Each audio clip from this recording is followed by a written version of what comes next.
Welcome back to another interesting tutorial about Alipay related issue. And in this video, I'll show you how to reach out to customer support if you have Alipay wallet or Alipay balance related issue.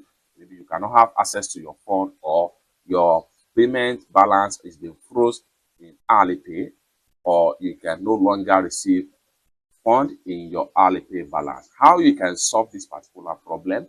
By contacting Alipay customer support. Let me show you how.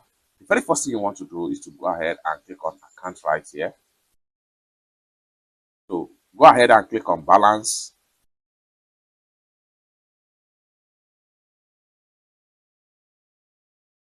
Then you are here in your available balance sections right here.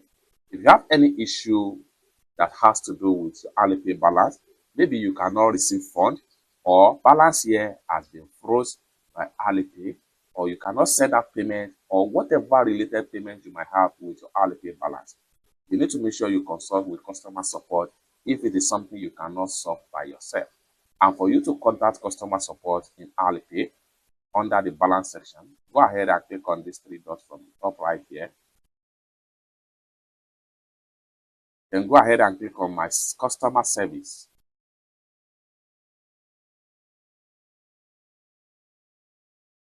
Then you are here.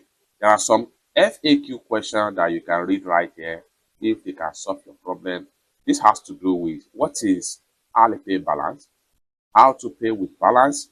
Better still, for withdraw section, you can go ahead and click on balance withdraw, how to withdraw cash, what is the withdrawal fee, then balance recharge. Is there a handling fee for recharge Alipay balance? How to recharge Alipay balance? These are FAQ questions. However, if some of these questions here does not solve your problem or not answer your problem, next thing you want to do is to go ahead and click here to consult. So when you click here to consult, it simply means that you want to talk with customer support live agent that can solve your problem. Just go ahead and say, I want to speak with customer service. Once you type it on send, and in a few seconds, a customer service will be connected to you. Then you can start to discuss whatever issue you might have with your Alipay with customer support, and the issue is going to be fixed without any stress. It's that simple. For more tutorial, tips and tricks about how best to use your Alipay app, consider to subscribe. And lastly but not least, if you still have questions for me as far as this tutorial is concerned, you can put your question in the comment section down below. Better still, you can reach out to me on my WhatsApp via the number in the description of this video. Thank you so much for watching, and I hope to see you in my next video.